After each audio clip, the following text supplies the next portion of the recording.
Shalom. It's your brother Malcolm from Chicago GMS Camp, coming at you with another episode of Truth. All right, and I first and foremost want to give all thanks and honor, glory to Yahweh B'Shem Yahweh Shai. All right, it's the name of the Heavenly Father and His mighty Son, our Savior. All right, and I'd like to give double honors to the apostles of GMS who labored in this truth for 30 plus years, carrying on the message of the men that came before them. All right, who were definitely men of the Lord. Okay, and bringing this truth to Israel and to the awakening of Israel, and to you brothers who are doing this work in truth and sincerity. All right, risking your lives and your freedom to do so. All right, making edifying videos that are building up Israel. To you brothers, I say shalom. Okay, I'm going to start off in a book. This is going to be a quick lesson. It's going to really start getting back into history, you know, edifying Israel through history, because that's my lot, and I've kind of gotten away from it with all the things that have been going on in Israel. That's kind of drew me away, but not anymore. I'm going to just stick to what the Most High gave me. All right, but I'm going to start in Baruch 2:30, and it says, "For I knew that they would not hear me, because it is a stiff-necked people, but in the land of their captivities they will remember themselves, and shall know that I am the Lord their power, and I will give them an heart and ears to hear."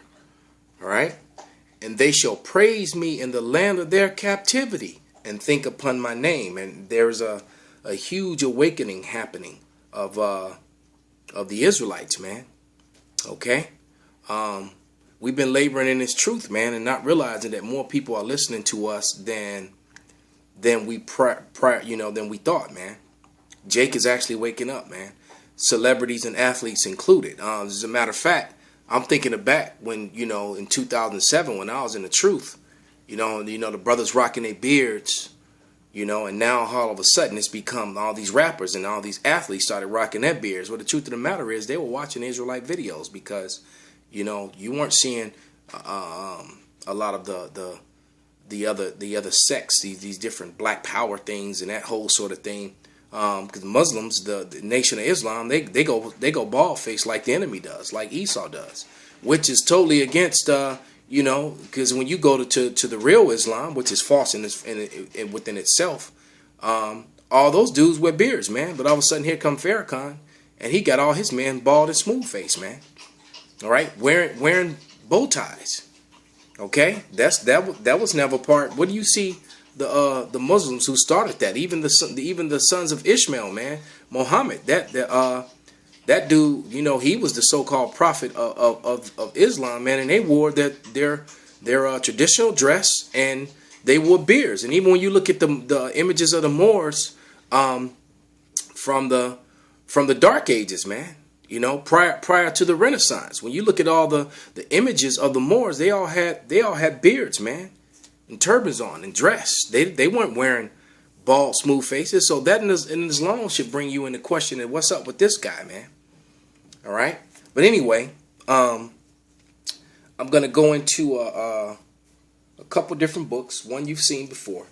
This one is Blacks in Antiquity with Frank R. Snowden, and I'm actually just gonna get a couple quotes that he wrote that are relevant, because what people tend to do is ignore the facts of art and history, and they'll take a picture and they'll either commit iconoclasm, destroy it, all right, whitewash it, or you'll be looking at an image of a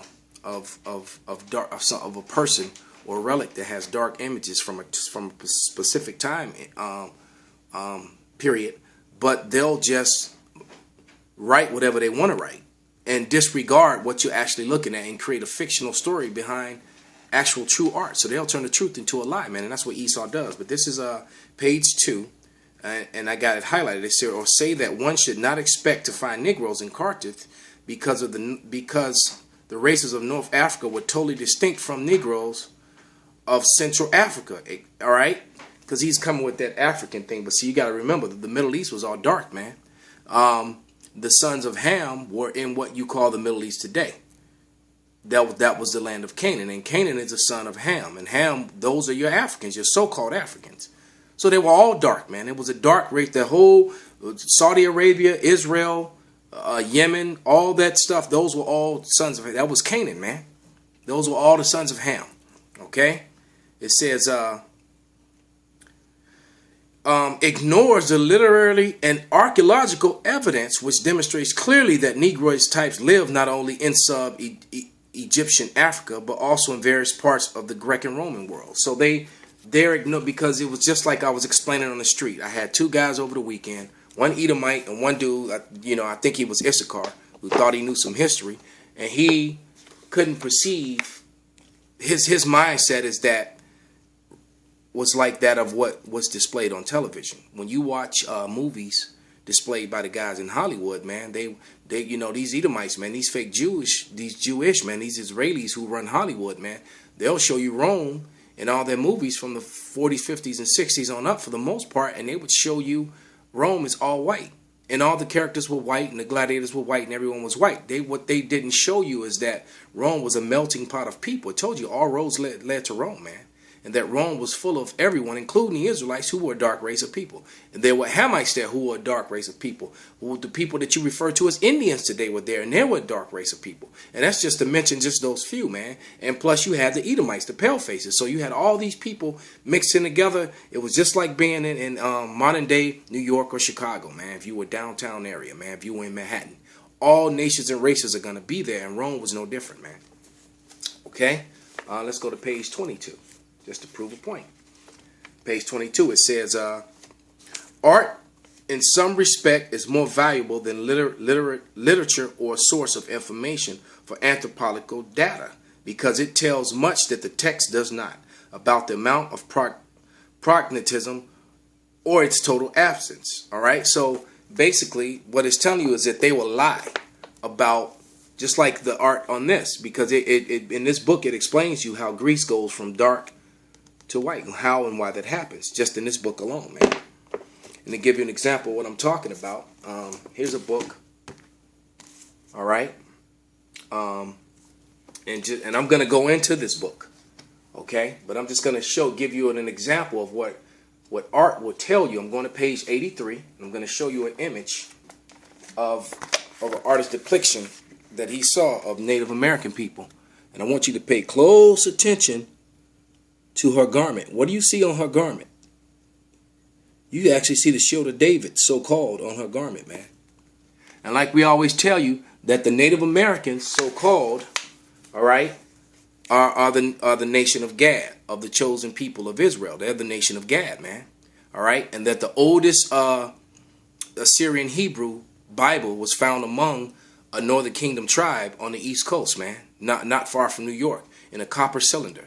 And when they opened up that cylinder, it was a Torah written in the Assyrian Hebrew, man. So you got the Assyrian Hebrew, all right, the Paleo Hebrew, also found here, or what most people will refer to as a Phoenician Hebrew, all right, which is the original form, all right. But like you said, the art tells a story that the literature does not. When you look at her garment, you can clearly see that shield, that so-called Star of David on her garment, man. So that's just one example. Go to page 104. Then and how they hid the history. When you go to Jeremiah 50 and 33, how it says Judah and Jerusalem, Israel and Jerusalem were in captivity together, roughly paraphrasing. But they're showing you the enslavement and torture of so-called Native Americans, man. Got the guy tied to the post, beating him. Got the guy on the ground. They're pouring salt into his wounds. He's been beaten. And they tied him face up, and they're beating him from both sides, man, with whips, with many. Look at that, man. Why? And then the ones in the background are being forced to work in the fields and being beaten as well, man. Okay? So let's read what it actually says. It says, a hackneyed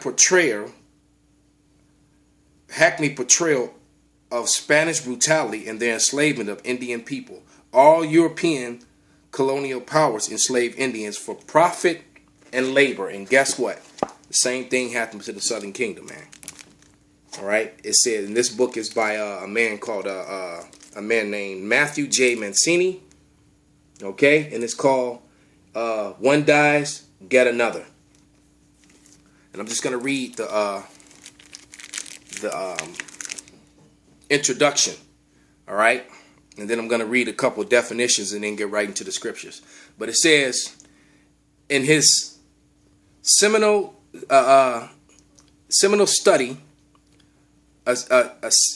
yeah, I guess that's seminal. I've never seen that word spelt that way. Study of convict leasing in post-Civil War, Matthew J. Mancini chronicles one of the harshest, most exploitive labor systems in American history. Devastated by war, bewildered by peace, and unprepared to confront the problems of prison management, Southern states sought to alleviate the need for cheap labor and perceive the rise of criminal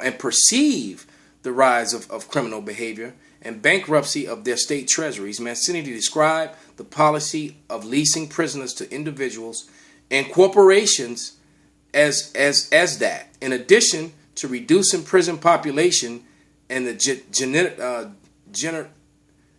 generating revenues, offered a means of racial subordination and labor discipline. He identifies commonalities that, despite the seemingly uneven enforcement of convict leasing across the state lines, bound the South together for more than half a century in reliance on institution of almost unrelieved brutality, man.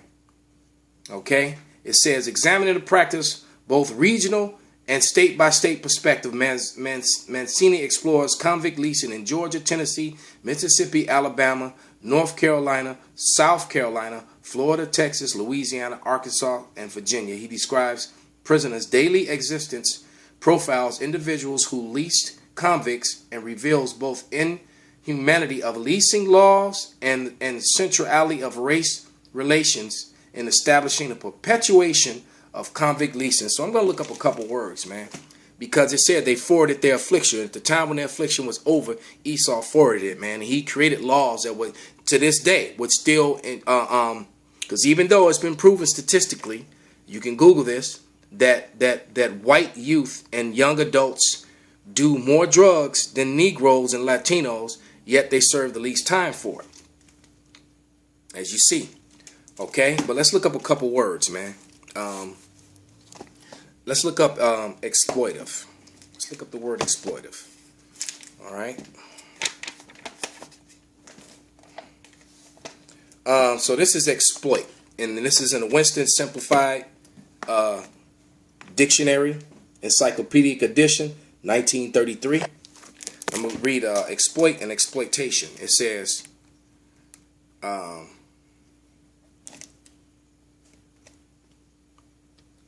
a deed to make use of illegitimately for one's own profit, to put to use selfishly, to turn to account, to utilize, work, brilliant achievement, or heroic deed. Wow. So this is how they looked at it. All right. Exploitation: making or getting the value out of anything, to improvement as of lands, work as of minds, etc., the selfish use of things or persons as labors, regardless of right. And so they didn't care about your rights as a human being. They forced you to make them rich. And Americans, Edomite Americans, all right, Edomites worldwide, corporations and businesses profited off the labor, the land, the blood, the death, and the suffering of both so-called Negroes and Native Americans, man. All right, as you can see in this book, and then we're going to go into this book. All right, that was the introduction to them both and into this book here. All right, they both were used for the same thing, and that alone makes them fit the prophecies and no other race of people, man. Just that one fact alone. Let me get a couple scriptures now. This is Revelation 14, 1 through 4. And I looked, and lo, a lamb stood on the Mount Zion, and with him 144,000, having his father's name written in their foreheads, meaning the name of Yahweh. Okay? And I heard a voice from heaven as a voice of many waters, and a voice of the great number. And I heard the voice of harpers harping with their harps, and they sung as it were a new song before the throne and before the four beasts and the elders. And no man could learn that song but the 144,000 which were redeemed from the earth. These are they which were not defiled with women, that women, for they were as virgin, that women were philosophies, man, being Islam, Christianity, Buddhism, being understanding you're an Israelite but trying to go the route of being a Jewish. All right, especially if you're Judah. How you going? You're already a Judite, but you're gonna become Jewish. I know Jewish. I know a Issacharite who grew up Jewish. Okay. It says, these are they which follow the Lamb, whatsoever he goeth. These were redeemed from among men, being the first fruits unto Yahweh and unto the Lamb. Meaning they were the first things created. Going back to Jeremiah, the first chapter, I think 1 and 5, and Ephesians, the first chapter. All right, those were the first spirits created by Yahweh Shai. Man, they were there in the beginning, man. Going back to when but anyway, it's that new song. It was sung what before the four beasts? The four beasts being Daniel's vision. We're saying before the Persians, the Babylonians, the Persian Medes, the Greek Empire, and the Roman Empire, which is America. We were in captivity in all those places, and now throughout all those captivities, we're now remembering ourselves. Is basically what I'm trying to convey. All right, and this is the last days of the last days, man. And now the Israelites are waking up. There was a UFC fighter, which the brother from Men of Valor put up a video. One of the brothers from Men of Valor put up a video of this UFC fighter who was proclaiming his Israelite heritage. And then you had the thing in the Olympics where you had I think it was about 3 different Olympians were also visually proclaiming their Israelite heritage, man. As of lately, you had what's his name? I wrote it down so I wouldn't forget. About maybe 4 years ago, Chingy did King Judah, man. All right. It's funny you haven't heard much from Chingy since that point. Because that's what happens. They try to smother the truth. And once you wake up and you turn against their system, you're blackballed, man. All right? It's like you see these celebrities that wake up and start trying to break the contracts that they made with the devil, and they end up sick, dead, or, think, look at Kanye now. The same thing was done to Dave Chappelle. Dave Chappelle broke down and gave in, man. Chappelle did. All right? But, these guys have made these deals, and now they trying to get out of them. But it's too late for guys like that, man. Okay. Let's see. E40. There's an E40 track out where you got one of them rappers from the Bay Area that's rapping about Abraham and Jacob, man. All right. Brandon T. Jackson. All right. The actor. He woke up to the fact he was an Israelite and started saying it, publicly. And now look at him. His career is going down, man. All right. And then and that UFC fighter is displaying the name of Yahweh in the Assyrian script, man. All right, but a couple more quick scriptures, and I'm gonna close this out. I'm gonna go to Isaiah 24:16. The battery's about to die on my phone, so I'm trying to, finish this. It says, this is Isaiah 24:16. It says, "From the uttermost part of the earth have we heard songs, even glory to righteousness. But I said, my leanness, woe unto me. The treacherous dealers have dealt treacherously. Yeah, the treacherous dealers have dealt very treacherously." So they treacherously hid this truth, man, and tried to tell us that we were Hispanics and Native Americans. We were savages. We were niggas. We were spicks and wetbacks. And it turns out that we are the real children of the Lord. That's the song, man. And then the archaeological evidence and the history comes together and proves it. Okay. So it talks about, when you read Psalms 83, that crafty counsel, man. That's when these nations get together, these leaders, they know who we are, man. All right.